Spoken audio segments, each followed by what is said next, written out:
Russia Ukraine യുദ്ധത്തിൽ August മാസത്തിലല്ല, ഈ വർഷം തുടക്കം മുതൽ ഉക്രൈനിൽ വിക്ഷേപിച്ച ഡ്രോണുകളുടെ എണ്ണത്തേക്കാൾ കൂടുതൽ ഒറ്റ ദിവസത്തിൽ തന്നെ റഷ്യ വിക്ഷേപിച്ചു. അത്തരമൊരു സംഭവമാണ് ചെയ്തത്. 40 ക്രൂയിസ് മിസൈൽ, 570 ഡ്രോൺസ്. ഇങ്ങനെ ഉക്രൈൻ തലസ്ഥാനമായ കീവിനെ മാത്രം ലക്ഷ്യം വെച്ചുകൊണ്ട് ഇത്ര വലിയൊരു കാര്യം ചെയ്തിട്ടുണ്ട്. ഇതിൽ ഒരാൾ മരിച്ചിട്ടുമുണ്ട്. അതേസമയം UK നേതൃത്വത്തിൽ ഉക്രൈനെ സഹായിക്കാൻ വേണ്ടി നാറ്റോ സഖ്യത്തിനുള്ളിൽ തന്നെ സഖ്യം ചേർന്ന രാജ്യങ്ങളുടെ ഒരു സംഘടനയാണ് ഈ കൊലീഷൻ ഓഫ് വില്ലിംഗ്. ഇവർ ഒരു മീറ്റിംഗ് വിളിച്ചുകൂട്ടി. ഞങ്ങൾ ഉക്രൈനെ സഹായിക്കാൻ പോവുകയാണ്.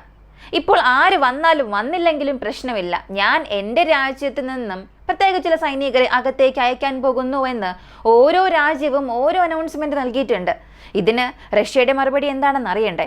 നാറ്റോ സൈനികർ, കൊലീഷൻ ഓഫ് വില്ലിങ്ങിലുള്ള രാജ്യങ്ങളുടെ സൈനികർ, ഇവർ ആരെങ്കിലും ഞങ്ങളുടെ രാജ്യത്തിനുള്ളിലേക്ക് വരികയാണെങ്കിൽ ആ രാജ്യത്തിനെതിരെ റഷ്യൻ മിസൈലുകൾ ഉത്തരം നൽകും എന്ന ഒരു മുന്നറിയിപ്പ് നൽകിയിട്ടുണ്ട്. ഇതിനെക്കുറിച്ച് നമ്മൾ അറിയണം.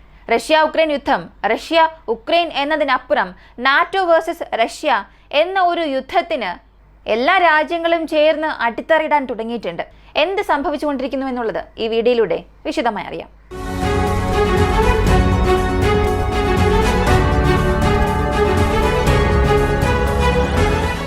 ഈ ഒരു വീഡിയോയിൽ നമുക്ക് ഒരുപാട് സെഗ്മെന്റ് എങ്ങനെ വിഭജിക്കാൻ തന്നെ സാധിക്കും, അത്രത്തോളം അപ്ഡേറ്റ് ഉണ്ട്.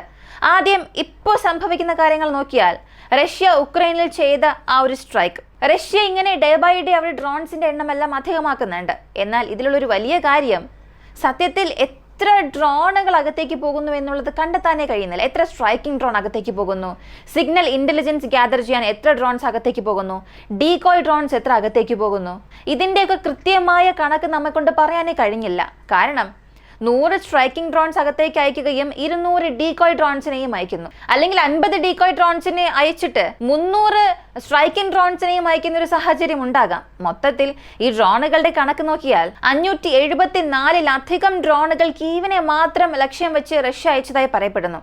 ഇതിൽ 500-ലധികം ഡ്രോണുകളെ ഞങ്ങൾ ന്യൂട്രലൈസ് ചെയ്തുവെന്ന് ഉക്രൈൻ ഗവൺമെന്റ് ഒരു വാർത്ത പുറത്തുവിട്ടു. 40 ക്രൂയിസ് മിസൈലിൽ 35 എണ്ണം ഞങ്ങൾ നിർവീര്യമാക്കിയെന്നും ഒരു പ്രസ്താവന അവർ നൽകി. എന്നാൽ മറ്റു ചില വാർത്താ മാധ്യമ ഏജൻസികൾ പറഞ്ഞത് പരിശോധിച്ചാൽ ഈ കണക്കൊക്കെ ഒരു പോരായ്മയായി തോന്നാം. ഇനി എത്ര സ്ഥലങ്ങളിൽ സ്ഫോടനം സംഭവിച്ചു എന്ന കണക്ക് നോക്കിയാൽ തലസ്ഥാനത്ത് 13, ഒഡീസ തുറമുഖത്ത് 1, കാർഖീവ് മേഖലയിൽ 1, ഇങ്ങനെ മൊത്തത്തിൽ ഒരു 15 സ്ഥലങ്ങളിൽ സ്ഫോടനം നടന്ന റിപ്പോർട്ടുകൾ പുറത്തു വന്നിട്ടുണ്ട്. സ്ഫോടനം ദൃശ്യമായ തെളിവോടുകൂടി തന്നെ പുറത്തു വന്നിട്ടുണ്ട്. ഒഡീസ തുറമുഖത്ത് നടന്ന ആക്രമണത്തിൽ 16 കണ്ടെയ്നറുകൾ പൂർണ്ണമായും നശിച്ചിട്ടുണ്ട്. അവിടെ ഉണ്ടായിരുന്ന ഒരു ധാന്യ കേന്ദ്രവും നശിച്ചിട്ടുണ്ട്. ആ കണ്ടെയ്നറിനുള്ളിൽ എന്തുണ്ടായിരുന്നു, ആ കണ്ടെയ്നറിൽ വെടിമരുന്നുണ്ടായിരുന്നു, ഇതിനെക്കുറിച്ചുള്ള യാതൊരു വിവരവും ഇല്ല.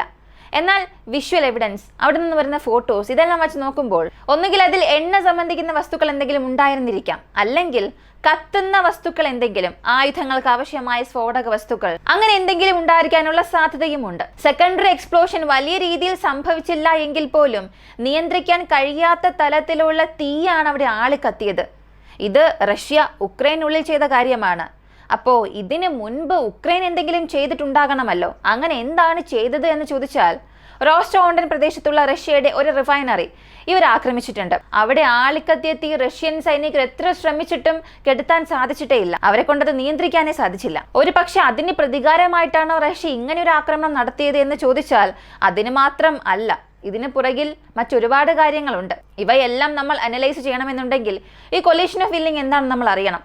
മറ്റൊന്നുമല്ല, UK, ഫ്രാൻസ്, ജർമ്മനി, വീണ്ടും ചില രാജ്യങ്ങൾ. ഈ രാജ്യങ്ങളെല്ലാം നാറ്റോ എന്ന സംഘടനയിലുണ്ട്. ഈ നാറ്റോയിലുള്ള വലിയൊരു തല അത് അമേരിക്കയാണ്. അമേരിക്കയിൽ നിന്നും ഒരു സഹായം ഇവിടെ ലഭിക്കുന്നില്ലെങ്കിൽ, ഇനി അമേരിക്കയിൽ നിന്നും ഒരു ഓർഡർ ലഭിച്ചില്ലെങ്കിൽ പോലും നാറ്റോ രാജ്യം വിചാരിച്ചാൽ പോലും അവർക്കൊന്നും ചെയ്യാൻ സാധിക്കില്ല.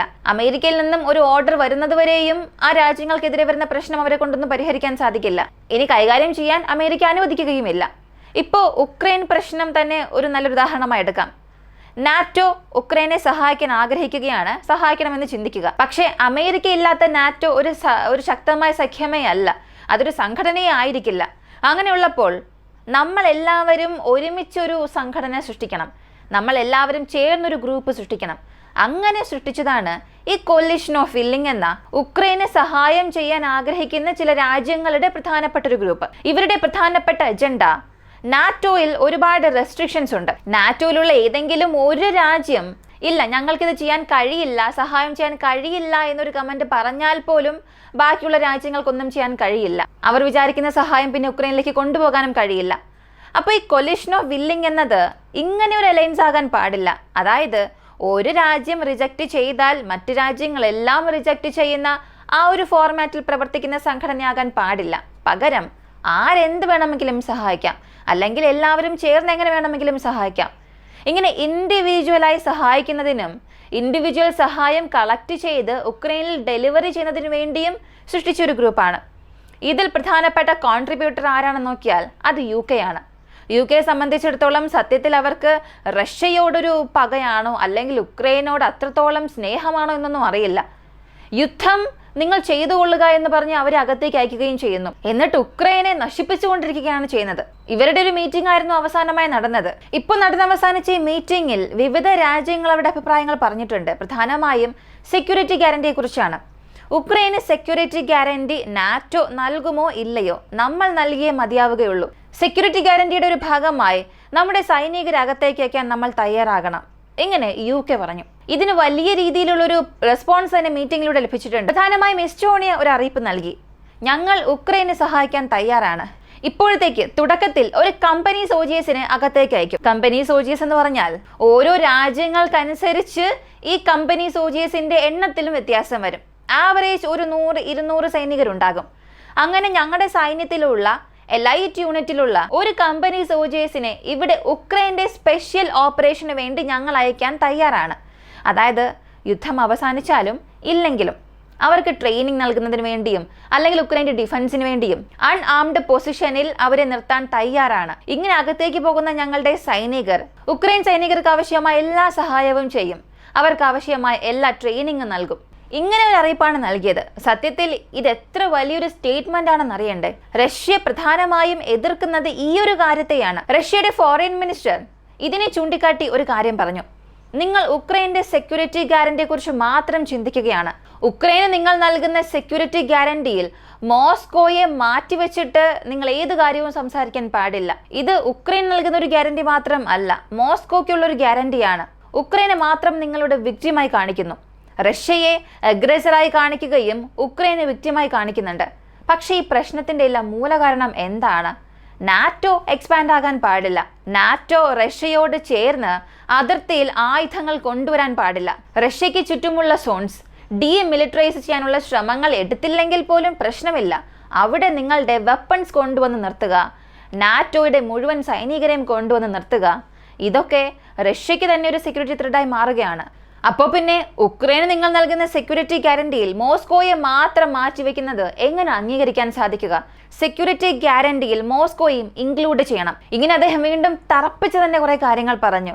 ഇനി ഈ രാജ്യങ്ങൾ ഉക്രൈനെ സഹായിക്കണം അല്ലെങ്കിൽ സഹായിക്കുന്ന രീതിയിൽ സൈനികരെ അകത്തേക്ക് അയക്കണം എന്നൊക്കെ ഇത്രത്തോളമൊക്കെ പറയാൻ കാരണം യഥാർത്ഥത്തിൽ ഉക്രൈനോട് ഇവർക്ക് അത്ര വലിയ സ്നേഹമൊന്നും ഇല്ല.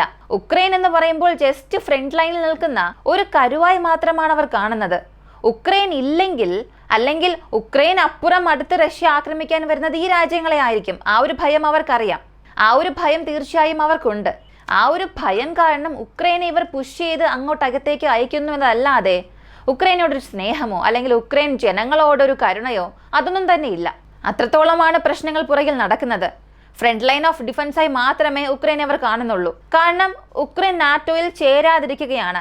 നാറ്റോയുടെ പ്രൊട്ടക്ഷൻ ഉക്രൈനെ ലഭിക്കാതിരിക്കുകയാണെങ്കിൽ അതിനു മുകളിൽ നാറ്റോയെ കൊണ്ട് ഈസ്റ്റ്വേർഡ് എക്സ്പാൻഷൻ ചെയ്യാൻ കഴിയില്ല. അങ്ങനെ ചെയ്യാനും സാധിക്കില്ല. അപ്പോൾ ഇങ്ങനെയെല്ലാം സംഭവിച്ചാൽ ഒരു പക്ഷേ നാളെ റഷ്യ ഉക്രൈനും കടന്നു വന്ന് നമ്മെ ആക്രമിക്കുമോ എന്നുള്ളൊരു ഭയമുണ്ട്. ഉക്രൈന് സംരക്ഷണം നൽകണമെന്നുള്ളതല്ല ഇവരുടെ ഉദ്ദേശം. അപ്പോൾ ഈ പ്രശ്നങ്ങളെല്ലാം വളരെ ഹീറ്റപ്പ് ആയിട്ടുണ്ട്. നമുക്കെല്ലാം ചിന്തിക്കാൻ കഴിയാത്ത രീതിയിൽ ചൂടേറുന്നുണ്ട്. ഒരു രാജ്യത്തിൻ്റെ ഫോറിൻ മിനിസ്റ്റർ ഇത്രത്തോളം കർശനമായി സംസാരിക്കുക, ഒരു രാജ്യത്തിൻ്റെ പ്രൈം മിനിസ്റ്റർ ഞാൻ അകത്തേക്ക് സൈനികരെ അയക്കാൻ തയ്യാറാണ്, ഇത്രയേറെ സൈനികരെ അയക്കാൻ തയ്യാറാണ് എന്നൊക്കെ സംസാരിക്കുന്ന ഒരു തലത്തിലേക്ക് പ്രശ്നം വളർന്നിട്ടുണ്ട്. കൊലിഷൻ ഓഫ് വില്ലിംഗ് എടുക്കുന്ന തീരുമാനം നാറ്റോ എഫക്റ്റ് ചെയ്യില്ല. എന്നാൽ ഈ രാജ്യങ്ങൾക്കെതിരെ ഞങ്ങൾ പ്രശ്നം ചെയ്യാൻ തയ്യാറാണ് എന്നൊരു സ്റ്റേറ്റ്മെന്റ് തന്നെ റഷ്യ ഇപ്പോൾ നൽകിയിട്ടുണ്ട്. എസ്റ്റോണിയ അവരുടെ സൈനികരകത്തേക്ക് അയച്ചാലും UK അവരുടെ സൈനികരകത്തേക്ക് അയച്ചാലും ശരി, അല്ലെങ്കിൽ ഫ്രാൻസ്, ജർമ്മനി, ഏത് രാജ്യത്തിലുള്ള സൈനികരകത്തേക്ക് വന്നാലും ശരി, അത് റഷ്യയുടെ സെക്യൂരിറ്റിക്കുള്ളൊരു ത്രെഡായി തന്നെ കൺസിഡർ ചെയ്യുമെന്നും പറഞ്ഞു.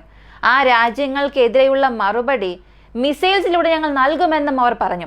മാത്രമല്ല, ഈ രാജ്യത്തിലെ സൈനികർ ഉക്രൈനുള്ളിലേക്ക് വരികയാണെങ്കിൽ അവരെ പ്രൈമറി ടാർഗറ്റായി മാറ്റാനും റഷ്യ മടിക്കില്ല എന്നും പറഞ്ഞു. ഇപ്പൊ ഓരോ രാജ്യത്തിന്റെ നിയമപ്രകാരം അവരുടെ സൈനികർ മറ്റൊരു രാജ്യത്തിൽ ചെന്ന് മരിക്കുകയാണ്. ഒരു തീവ്രവാദ ആക്രമണത്തിൽ മരിക്കുകയാണെങ്കിൽ അതൊരു വലിയ കാര്യമായി കൺസിഡർ ചെയ്യില്ല. എന്നാൽ ഒരു രാജ്യം അറിഞ്ഞുകൊണ്ട് ഈ സൈനികർക്കെതിരെയുള്ള യുദ്ധം തൊടുത്തുവിട്ടാൽ, സൈനികരെ കൊന്നാൽ, അത് മറ്റൊരു പ്രശ്നമായി തന്നെ മാറും. ഇപ്പൊ ജർമ്മനി, ഫ്രാൻസ്, ഏതെങ്കിലും ഒരു രാജ്യത്തിന്റെ സൈന്യം മറ്റൊരു രാജ്യത്തിനുള്ളിലേക്ക് വരികയാണ്. ആ സ്ഥലത്ത് വച്ച് മറ്റൊരു രാജ്യം ഈ സൈനികരെ അറിഞ്ഞുകൊണ്ട് ടാർഗറ്റഡ് കില്ല് ചെയ്താൽ ആക്രമണം നടത്തിയ രാജ്യത്തിന്മേൽ യുദ്ധം തൊടുത്തുവിടാനുള്ള നിയമവ്യവസ്ഥകൾ അതാത് രാജ്യങ്ങളിലെല്ലാം ഉണ്ട്. അപ്പോൾ ഇതിവരെങ്ങനെ കണ്ടിന്യൂ ചെയ്യും? റഷ്യ ഒരു മുന്നറിയിപ്പായി മാത്രം നൽകിയതാണോ? സത്യത്തിൽ ഇതിന് പുറകിൽ അല്ലെങ്കിൽ അവർ വേറൊരുപാട് കാര്യങ്ങൾ പ്ലാൻ ചെയ്യുന്നുണ്ടോ എന്നുള്ളതൊക്കെ നമുക്ക് അടുത്ത ചില ദിവസത്തിൽ മാത്രമേ അറിയാൻ സാധിക്കൂ. കാരണം നമുക്ക് ചിന്തിക്കാൻ കഴിയാത്ത അത്ര കാര്യങ്ങൾ ഇങ്ങനെ ഹീറ്റപ്പ് ആകുന്നുണ്ട്. ട്രംപ് അകത്തേക്ക് വന്ന് ഇതിനെ തടഞ്ഞില്ല, അല്ലെങ്കിൽ ഇവരുടെ പരസ്പരമുള്ള ഈ സംസാരവും മുന്നറിയിപ്പുകളെയും ഭീഷണിയെയും എല്ലാം ശരിവെച്ചുകൊണ്ട് അദ്ദേഹം മിണ്ടാതിരിക്കുകയാണെങ്കിൽ തീർച്ചയായും വിപരീതമായി എന്തെങ്കിലുമൊക്കെ സംഭവിക്കും. വീണ്ടും പറയുകയാണ്, ഉക്രൈനെ സംബന്ധിച്ചിടത്തോളം ഉക്രൈനോട് ഇവർക്ക് യാതൊരു സ്നേഹവുമില്ല. ഉക്രൈനെ ഒരു ഫ്രണ്ട് ലൈൻ ഓഫ് ഡിഫൻസായി ഉപയോഗിച്ച് അവർ സ്വയം സംരക്ഷിക്കാൻ ശ്രമിച്ചുകൊണ്ടിരിക്കുകയാണ്. അപ്പോൾ അമേരിക്ക തലയിടാതെ ഈ ഒരു പ്രശ്നം അവസാനിക്കുകയില്ല.